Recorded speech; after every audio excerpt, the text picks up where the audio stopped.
Hi friends, welcome back to my channel. So ಎಲ್ಲರೂ ಹೇಗಿದ್ದೀರಾ? ನಾನು ಕೂಡ ಚೆನ್ನಾಗಿದ್ದೀನಿ. ನೀವೆಲ್ಲರೂ ಚೆನ್ನಾಗಿದ್ದೀರಾ ಅಂತ ಭಾವಿಸ್ತಾ ಇವತ್ತಿನ ವಿಡಿಯೋ ಸ್ಟಾರ್ಟ್ ಮಾಡ್ತಾಯಿದ್ದೀನಿ. ಇವತ್ತು ಏನಪ್ಪ ರೆಸಿಪಿ ಅಂದರೆ, ಸೊ ಇವತ್ತು ನಾನು ಹಾಗಲಕಾಯಿ ಫ್ರೈ ಮಾಡ್ತಾಯಿದ್ದೀನಿ. ತುಂಬಾ ಚೆನ್ನಾಗಿರುತ್ತೆ, ತುಂಬ ಟೇಸ್ಟಿಯಾಗಿರುತ್ತೆ. ಸೈಡ್ ಡಿಶ್ ಆಗಿ ಮಾಡ್ಕೋಬೋದು. ಸೊ ಹಾಗಲಕಾಯಿ ಇಷ್ಟಪಡದೇ ಇರೋರು ಕೂಡ ಇಷ್ಟಪಟ್ಟು ತಿನ್ಬೋದು. ನೋಡಿದ್ರೇ ಬಾಯಲ್ಲಿ ನೀರು ಬರುತ್ತೆ, ಆ ರೀತಿ ಮಾಡ್ಕೋಬೋದು. ಯಾವ ರೀತಿ ಮಾಡೋದು ಅಂತ ತೋರಿಸ್ತೀನಿ. ಹಾಗೆ ನನ್ನ ಚಾನಲ್ನ ಮೊದಲನೇ ಸರಿ ನೋಡ್ತಾ ಇದ್ದರೆ ಪ್ಲೀಸ್ ಸಬ್ಸ್ಕ್ರೈಬ್ ಮಾಡ್ಕೊಳ್ಳಿ. ಹಾಗೆ ಒಂದು ಲೈಕ್ ಮಾಡಿ, ಶೇರ್ ಮಾಡಿ, ಕಮೆಂಟ್ ಮಾಡಿ. ಬನ್ನಿ ಮಾಡೋದು ಹೇಗೆ ಅಂತ ನೋಡೋಣ. ಸೊ ನಾನಿಲ್ಲಿ 4 ಹಾಗಲಕಾಯಿ ತೊಗೊಂಡಿದ್ದೀನಿ. ತೊಗೊಂಡ್ಬಿಟ್ಟು ಈ ರೀತಿ ಸ್ಲೈಸ್ ಆಗಿ ಕಟ್ ಮಾಡ್ಕೊಂಡಿದ್ದೀನಿ. 2 ಭಾಗದಲ್ಲಿ ಈ ರೀತಿ ಉದ್ದುದ್ದಕ್ಕೆ ಕಟ್ ಮಾಡ್ಕೊಂಡಿದ್ದೀನಿ. ಸೊ ಇದರಲ್ಲಿ ಬಲ್ತಿರೋದೇನಾದ್ರು ಶೀಟ್ಸ್ ಇದ್ದರೆ ಈ ರೀತಿ ಇದನ್ನು ತೆಗೆದುಬಿಡಬೇಕು. ಎಳೆದಿದ್ದರೆ ಹಾಗೆ ಹಾಕ್ಕೊಳ್ಳಿ.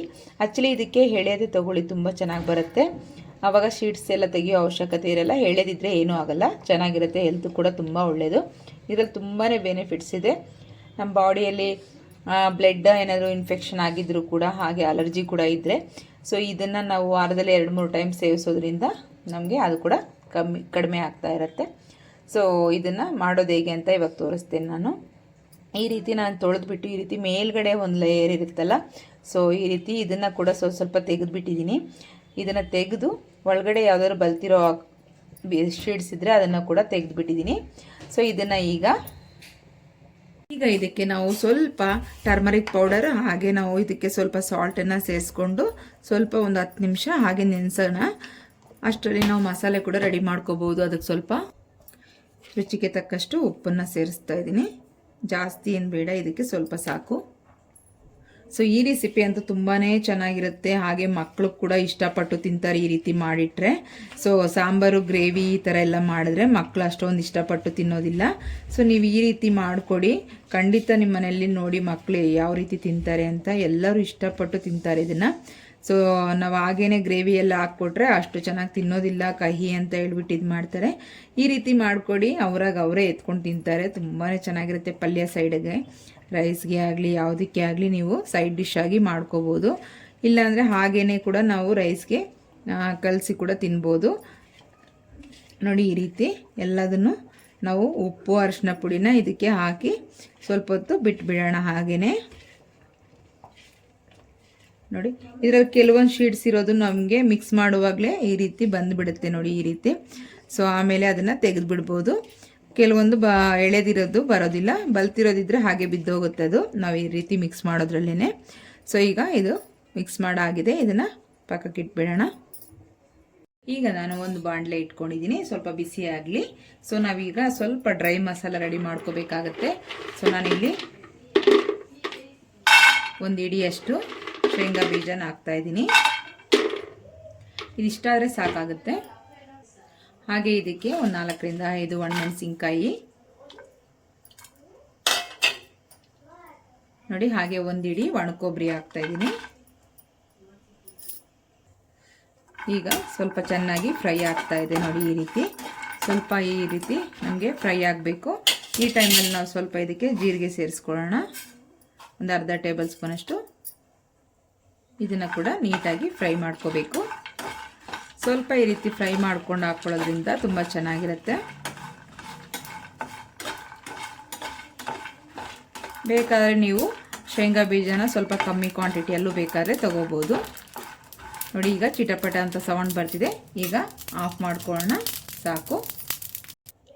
ಈಗ ಅದೇ ಬಾಣಲೆನ ಮತ್ತೆ ಬಿಸಿಗೆ ಇಟ್ಕೊಂಡಿದ್ದೀನಿ.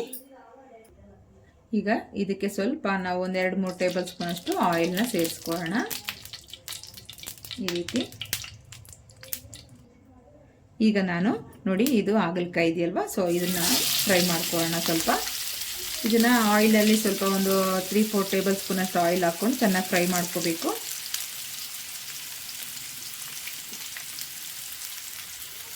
ಇದನ್ನು ಮಾಡೋಕ್ಕೆ ಒಂದು 10 ನಿಮಿಷದೊಳಗೆ ಆಗುತ್ತೆ, ಫಾಸ್ಟಾಗಿ ಕೂಡ ಆಗುತ್ತೆ ಈ ರೆಸಿಪಿ. ತುಂಬ ಈಸಿ ರೆಸಿಪಿ, ತುಂಬ ಇಂಗ್ರೀಡಿಯೆಂಟ್ಸ್ ಏನು ಬೇಕಾಗಿಲ್ಲ ಇದಕ್ಕೆ. ತುಂಬ ಕಮ್ಮಿ ಇಂಗ್ರೀಡಿಯೆಂಟ್ಸಲ್ಲೇ ನಾವು ಮಾಡ್ಕೋಬೋದು ಇದನ್ನು. ತುಂಬ ಟೇಸ್ಟ್ ಕೂಡ ಇರುತ್ತೆ, ಹಾಗೆ ಎಲ್ಲರಿಗೂ ಇಷ್ಟ ಆಗುತ್ತೆ. ಮಧ್ಯಾಹ್ನ ಟೈಮ್ ಊಟಕ್ಕೆ ಅಥವಾ ನೈಟ್ ಟೈಮು ಸೈಡ್ ಡಿಶ್ ಆಗಿ ಈ ರೀತಿ ಮಾಡಿಕೊಡಿ, ತುಂಬಾ ಇಷ್ಟಪಟ್ಟು ತಿಂತಾರೆ. ಸೊ ಇದನ್ನು ಸ್ವಲ್ಪ ಚೆನ್ನಾಗಿ ಫ್ರೈ ಮಾಡ್ಕೊಳ್ಳೋಣ. ಇದು ಫ್ರೈ ಆಗೋ ಅಷ್ಟರಲ್ಲಿ ನಾವು ಆಲ್ರೆಡಿ ಫ್ರೈ ಮಾಡಿ ಇಟ್ಕೊಂಡಿರುವಂತಹ ಮಿಶ್ರಣನ ಇದನ್ನು ಪೌಡರ್ ಮಾಡ್ಕೊಂಬರೋಣ. ಸೊ ಇದು ಪೌಡರ್ ಮಾಡೋಕ್ಕೆ ಮುಂಚೆ ಇದಕ್ಕೆ ನಾವು ಇನ್ನೂ ಒಂದು ಇಂಗ್ರೀಡಿಯೆಂಟ್ ಸೇರಿಸ್ಬೇಕಾಗತ್ತೆ. ಈಗ ನಾವು ಮಿಕ್ಸಿ ಮಾಡ್ಕೊಳ್ಳೋ ಟೈಮಲ್ಲಿ ಇದನ್ನು ನಾವು ಬೆಳ್ಳುಳ್ಳಿ ಸ್ವಲ್ಪ ಈ ರೀತಿ ಬಿಡಿಸ್ಕೊಂಡು ಹಾಗೆ ಹಾಕ್ಕೊಂಡು ಲಾಸ್ಟಲ್ಲಿ ಇದನ್ನು ಹೀಗೆ ಪೌಡ್ರ್ ಮಾಡ್ಕೊಳ್ಳೋಣ. ನೋಡಿ ಈಗ ಇಷ್ಟ ಆಗಿದೆ ನೋಡಿ. ನಮಗೆ ಈ ರೀತಿ ಫ್ರೈ ಆಗಬೇಕು. ಈ ರೀತಿ ಫ್ರೈ ಆದಾಗಲೇ ಚೆನ್ನಾಗಿರುತ್ತೆ. ತುಂಬ ಹಸಿ ಅಂದರೆ ಹಾಗೆ ಇರಬಾರ್ದು. ನಮಗೆ ಈ ರೀತಿ ಸಾಫ್ಟಾಗಿ ಒಂದು ರೀತಿ ಫ್ರೈ ಆಗಿರಬೇಕು. ಇವಾಗ ತುಂಬ ಚೆನ್ನಾಗಿ ಬರುತ್ತೆ. ಹಾಗೆ ನೋಡಿ ನಾನು ಈ ರೀತಿ ತರಿಯಾಗಿ ಈ ರೀತಿ ಪೌಡರ್ ಮಾಡ್ಕೋಬೇಕು. ನೋಡಿ ಈ ರೀತಿ ಪೌಡರ್ ಮಾಡ್ಕೊಂಡ್ರೆ ತುಂಬ ಚೆನ್ನಾಗಿರುತ್ತೆ. ಈಗ ಈ ಪೌಡರ್ನ ನಾವು ಇದಕ್ಕೆ ಸೇರಿಸ್ಕೊಳ್ಳೋಣ. ನೋಡಿ ಈ ರೀತಿ ನೀವು ಇದರಲ್ಲಿ ಕೋಕೋನಟ್ಟು ಅಥವಾ ಪೀನಟ್ಸು ಕಮ್ಮಿನೇ ಯೂಸ್ ಮಾಡ್ಕೋಬೋದು. ಕಮ್ಮಿ ಬೇಕು ಅಂದರೆ ನಾನು ಇಲ್ಲಿ ಸ್ವಲ್ಪ ಜಾಸ್ತಿ ಕ್ವಾಂಟಿಟಿಯಲ್ಲೇ ಹಾಕ್ಕೊಂಡಿದ್ದೀನಿ. ಚೆನ್ನಾಗಿರುತ್ತೆ. ಕಹಿ ಅಂಶ ಅಷ್ಟು ಗೊತ್ತಾಗಲ್ಲ ಅನ್ನೋ ಕಾರಣಕ್ಕೆ ಈ ರೀತಿ ಸ್ವಲ್ಪ ಮಿಕ್ಸ್ ಮಾಡ್ಕೊಳ್ಳೋಣ. ಈಗ ನೋಡಿ ಈ ರೀತಿ ಫ್ರೈ ಮಾಡ್ಕೊಳ್ಳೋ ಟೈಮಲ್ಲಿ ನಾವು ಸ್ವಲ್ಪ ಹುಣಸೆ ಹುಳಿ ಸೇರಿಸ್ಕೋಬೇಕು. ಜಾಸ್ತಿ ಏನಿಲ್ಲ, ನಾನು ಸ್ವಲ್ಪ ನೀರು ಜಾಸ್ತಿ ಇಟ್ಕೊಂಡಿದ್ದೀನಿ ಅಷ್ಟೇ. ಸ್ವಲ್ಪ ಮಾತ್ರನೇ ಸೇರಿಸ್ಕೊಂಡಿರೋದು. ಹಾಗೆ ಇದಕ್ಕೆ ಸ್ವಲ್ಪ ನೋಡಿ ಬ್ರೌನ್ ಶುಗರು ಇದು ಸ್ವಲ್ಪ ಸೇರಿಸ್ತಾ ಇದ್ದೀನಿ. ಜಾಸ್ತಿ ಏನಿಲ್ಲ. ಬೇಕಂದರೆ ಸೇರಿಸ್ಕೊಳ್ಳಿ, ಬೇಡ ಅಂದರೆ ಸ್ಕಿಪ್ ಮಾಡ್ಕೊಳ್ಳಿ. ಸೊ ಇದು ನಾನು ಸ್ವಲ್ಪ ಸ್ವೀಟ್ನ ಸೇರಿಸಿದ್ದೀನಿ. ಬೆಲ್ಲ ಸ್ವಲ್ಪ ಮಾತ್ರನೇ. ಹಾಗೆ ಸ್ವಲ್ಪ ಹುಳಿ ಸೇರಿಸಿದ್ದೀನಿ. ಜಾಸ್ತಿ ಇಲ್ಲ, ಒಂದು ಸ್ವಲ್ಪನೇ ಹುಳಿ. ಅದನ್ನು ನೀರಲ್ಲಿ ಮಿಕ್ಸ್ ಮಾಡ್ಕೊಂಡು ನಾನು ಹಾಕ್ಕೊಂಡಿದ್ದೀನಿ. ಬೇಕು ಅಂದರೆ ಹಾಕ್ಕೊಳ್ಳಿ, ಬೇಡ ಅಂದರೆ ಸ್ಕಿಪ್ ಮಾಡಿ. ಕಹಿ ಹಾಗೆ ತುಂಬ ಇಷ್ಟಪಟ್ಟು ತಿನ್ನೋರು ಅದನ್ನು ಸೇರಿಸೋ ಅವಶ್ಯಕತೆ ಇರಲ್ಲ. ಸೊ ಕಹಿನ ಇಷ್ಟಪಡದೇ ಇರೋರು ಇರ್ತಾರಲ್ಲ ಅವರು ಸ್ವಲ್ಪ ಸೇರಿಸ್ಕೊಳ್ಳಿ. ಇದು ಸ್ವಲ್ಪ ಫ್ರೈ ಆಗಲಿ. ಈಗ ರೆಡಿ ಆಯಿತು. ನಾವು ಪ್ಲೇಟ್ಗೆ ಸರ್ವ್ ಮಾಡ್ಕೊಳ್ಳೋಣ. ಸೊ ಈಗ ನಾನು ಪ್ಲೇಟ್ಗೆ ಸರ್ವ್ ಮಾಡಿದ್ದೀನಿ. ಇದು ನೀವು ರೈಸ್ ಜೊತೆಯಲ್ಲಿ ಮಿಕ್ಸ್ ಮಾಡಿ ಕೂಡ ತಿನ್ಬೋದು. ಸೊ ಹಾಗೆ ಚಪಾತಿ ಕೂಡ ತುಂಬ ಚೆನ್ನಾಗಿರುತ್ತೆ. ಸೈಡ್ ಡಿಶ್ ಆಗಿ ಇಟ್ಕೋಬೋದು. ಸೊ ಯಾವುದೇ ರೀತಿ ತಿಂದರೂ ತುಂಬ ಚೆನ್ನಾಗಿರುತ್ತೆ. ಮಿಸ್ ಮಾಡಿದ್ರೆ ಒಂದ್ಸರಿ ಟ್ರೈ ಮಾಡಿ. ಹಾಗಲಕಾಯಿ ಫ್ರೈ ಹೇಗಿದೆ ಅಂತ ಕಮೆಂಟ್ ಮಾಡಿ ತಿಳಿಸಿ.